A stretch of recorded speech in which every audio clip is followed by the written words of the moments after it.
Wishing you well in the upcoming shuffle sweepstakes. Government is blowing past its deficit targets. How much of that is due to an increase in outsourcing? Very clear question, Minister. How many cases of fraud? Please tell Canadians. Just the number. Do you know the number? Et si je comprends bien votre question, la réponse. If I understand your question. And recommends that it be referred to the RCMP.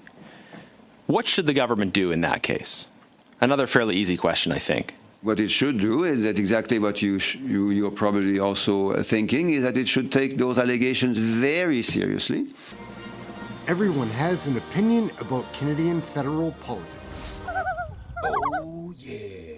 Hey gang, what's up? Aaron right here, Canadian Loney. Jean-Yves Duclos is a creep of a minister. Like, watch this guy go. He's going to be facing off Kelly Block, Stephanie Cousy, and Garnett Genuis, who slams him here at the end. Like, take a look. This guy has something wrong with him. It's not just Francophone. I don't mind French. Like, it's a great language. But Jean-Yves Duclos hides behind it. Let's take a peek. Like, do you trust this creep? Really weird. Take a look. With Mrs. Block for 6 minutes, please. Thank you very much, Mr. Chair, and thank you to you, Minister, and to your departmental officials for joining us here today. After 9 years of this Liberal government, everything is broken, and you don't need to take my word for it. And I'm going to note that it's especially the procurement system within the Government of Canada. This is not a partisan statement, but a sentiment that is also shared by the Procurement Ombudsman in an article from Blacklock's reporter titled $25 billion Contract System Broken. The Procurement Ombuds said that the Canadian system is kind of near the bottom tier, and that's a quote.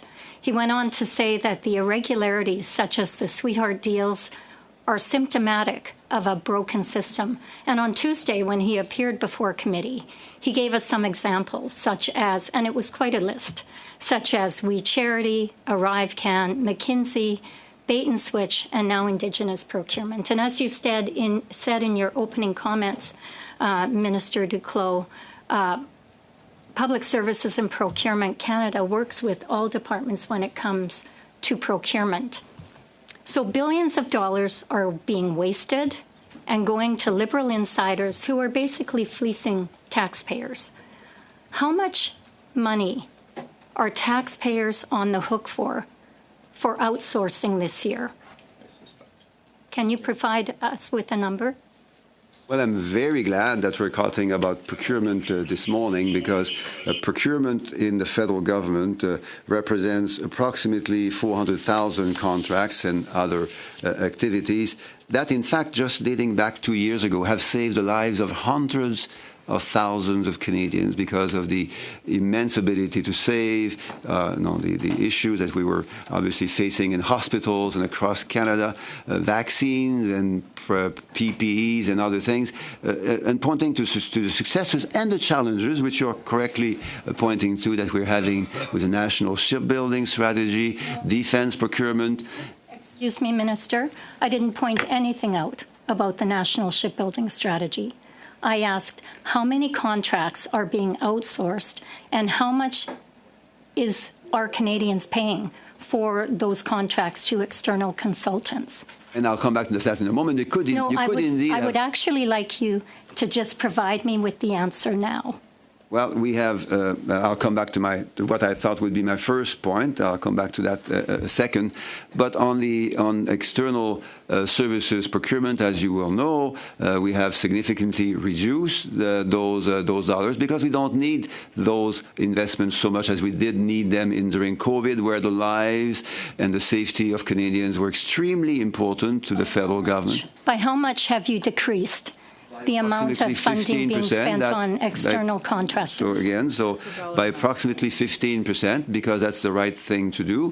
15%. What is the dollar amount? I know translation may have a difficulty if we interact too often together. It will be difficult for French-speaking MPs and others listening in the room and outside to follow. I'm going to interrupt here, and I've stopped your clock. This has come up before repeatedly. If there's issues with the interpreters, they will advise the clerk and I will intervene. Until then, we'll get back, but we appreciate if you could respond to the question. Thank you. So, should I... So as I mentioned, it's about 15%. An amount in dollars, please. Well, it depends on departments because we don't control all contracts, but each department has had the objective overall of decreasing reliance on external consultants by about 15%. So in other words, you don't know the number. We know that the government has blown past its deficit targets. How much of that is due to the increase in outsourcing? Well, that's a great point that you're making because we are seeing in Canada a fall in inflation, a fall in interest rates, just announced just a few days ago, the 5th in a row, which is the fastest fall in interest rates seen across all comparable developed economies. We're also seeing an increase in employment. Minister, I know we've had this kind of an exchange in previous committees, and I can appreciate that you really don't want to answer the questions that we're asking here today. But you're really doing us as parliamentarians and Canadians a disservice when you ignore the questions that we're asking on behalf of Canadians. And so I would simply put to you, your government is blowing past its deficit targets. How much of that is due to an increase in outsourcing? Well, what I'm trying to do, respectfully, is to support the initial part of your question, which started by saying that everything is broken in Canada, which is inaccurate and I think insulting to most Canadians because, as I said, we are doing really, really good compared to most other countries in the world. Yes, we've had challenges post-pandemic. In other words, you would say that Canadians have never had it so good. Is that what you're saying? Canadians don't want to hear that everything is broken, as some people indeed are saying in the House of Commons and elsewhere. That would be inaccurate. And again, it would be insulting to most Canadians to pretend that everything is broken. So let's get back to what the procurement ombudsman said. Do you agree with the procurement ombudsman when he talks about the procurement system being broken? I can turn to official, but I would be surprised if the procurement ombudsman had said, like you did, that everything is broken in Canada. He said, and I quoted it for you, sir, that the Canadian system is kind of near the bottom tier, and he said that the contract system is broken. I have to interrupt. That is our time. We'll go. In the next round, we have Stephanie Kusi. She always lights a fire. Let's take a peek. She has the right questions. Duclos hides behind his answers. This is being put into this. Obviously, this is a politically independent process. We wouldn't want politicians, whoever they may be, to undermine the ability of the independent public service officers to do that job. So it's not a matter of how many I think there should be. Okay, it's so you've said that you don't want to undermine public service officers doing their job. Then, in your opinion, please, Minister, do you believe all of the scandals, including the billions lost to Cpac, which we just found out about last week through the Auditor General, as well as the millions spent on ArriveCan, as well as McKinsey, that the procurement officials, then, you're saying, are the ones who Canadians are to blame for this large number, this millions of dollars, which I believe it's actually significantly more than that. But what do you believe it's your officials to blame then, Minister? You're asking whether we should be blaming officials for I'm asking you what you think, why it's currently $4.5 million for 7 contracts. What do you think? Why do you think? And I think the number is way more than that, and we've seen these numbers increase consistently, whether we're talking contracts, fraud, the debt, the deficit. But in this case, the fraudulent contracts of 7, why do you think that's occurring, please? So, as you're correctly suggesting, officials have the obligation to do whatever they can in an independent manner, not focus on politics and politicians, to do whatever they need to do to find out instances of fraud, and if there are such instances of fraud, to do whatever they need to do, including with the RCMP and other law enforcing institutions, to collect and recollect the amount that would have been paid inappropriately. Okay, thank you. You mentioned politicians.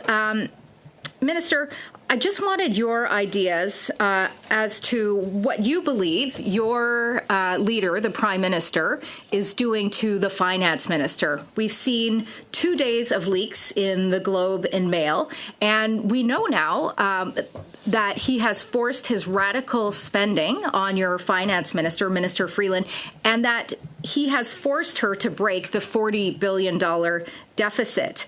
And in fact, we just found out today, just today, that he is begging Mark Carney, carbon tax Carney, conflict of interest Carney, to serve as the next finance minister of Canada. So your Prime Minister, who actually is overseeing all of this procurement, all of this fraud under CBA, under ArriveScan, I have some sympathy for you, that he is now going to oust the first female finance minister in Canadian history. Do you think that's right? I apologize, Minister. That is our time, but perhaps you can respond in Mr. Sousa's 5 minutes. And here we have Garnett Genuis. Like, Garnett is one of our favorites to watch in this channel. He's sharp in these committee meetings. Can't get a straight answer from Duclos, though. Good to see you, Minister, and wishing you well in the upcoming Shuffle sweepstakes. You mentioned at the beginning a grading system, and I want to ask, if you were to give a letter grade to the effectiveness and integrity of the procurement system over the last 9 years, what letter grade would you give? Well, thank you, MP Genuis. We see each other in many circumstances over the last week. I appreciate the fact that you're asking good questions on procurement and implicitly recognizing that I'll appreciate when you answer them. Yes, I'm coming to that, obviously. I doubt it. Go ahead. The fact that you're asking those questions about integrity also suggests that you value. Sir, just give me a letter grade, though. Like it's not a difficult question. I'll get to the difficult ones later. But how would you rate your performance, the performance of the government's procurement department over the last 9 years? Just give me a letter grade. Well, in the last 9 years, I can speak, obviously, to the number of thousands of lives that were saved during COVID-19 because of vaccine. I'll give you 10 seconds to give me a letter grade. Go ahead. So, yes, you can also speak about the national shipbuilding strategy, which is sustaining the jobs of about 20,000 workers every year. Okay, time's up. Honestly, if I were the minister and I had your record, I would not want to give a letter grade either. Minister, if a third-party auditor flags that there's fraud on a particular procurement file and recommends that it be referred to the RCMP, what should the government do in that case?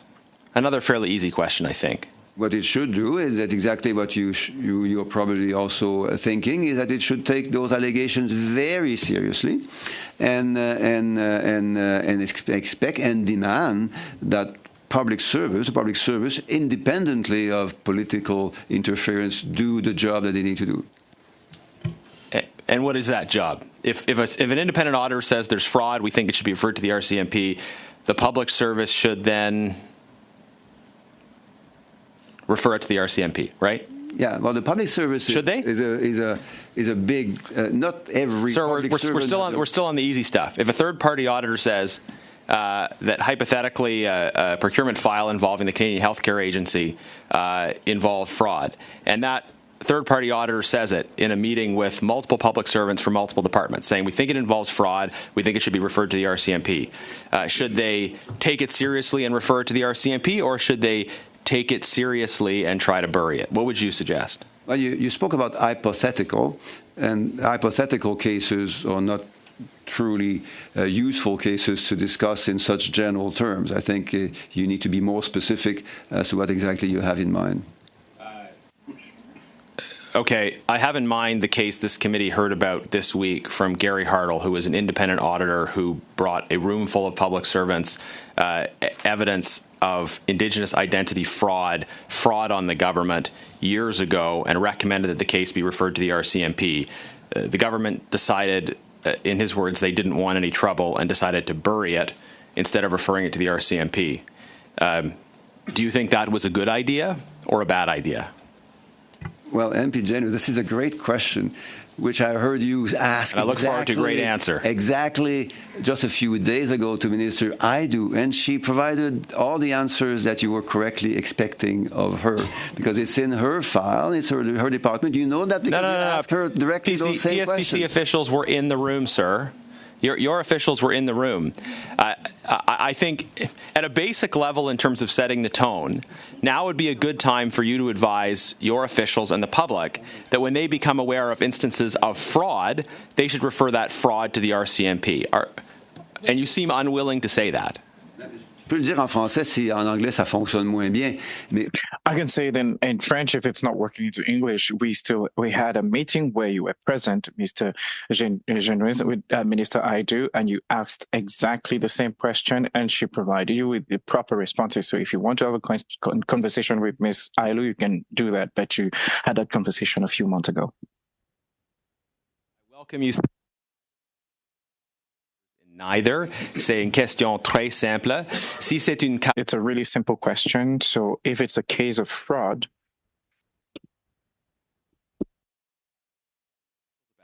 and since your officials were in the room, should they have given that information to the RCMP or buried it? And I wonder, frankly, how many other cases are there? But can you just clearly tell your officials and the public that instances of fraud, when officials become aware of them, should be referred to the RCMP? Yes or no? J'ai répondu à cette question à plusieurs reprises. I've already addressed the question on several occasions, Mr. Alois, and Ms. Naidu addressed the question on several occasions as well. The same question a few days ago. I think maybe you just have to return and see what her response was, and it'll be easy to understand. Even give a simple yes to a very simple question. That's Thank you. Truly unbelievable. Thank you, gentlemen. We'll go to Mrs. Atwin to... We're going to wrap it up right there. Aaron, Kennedy, and Looney, these committee meetings are always wild. Why won't Duclos answer one question straight? He just doesn't do that kind of thing. Aaron, Kennedy, and Looney, like, share, subscribe, get notified. Covering Canadian politics right here. Everyone has an opinion about Canadian federal politics.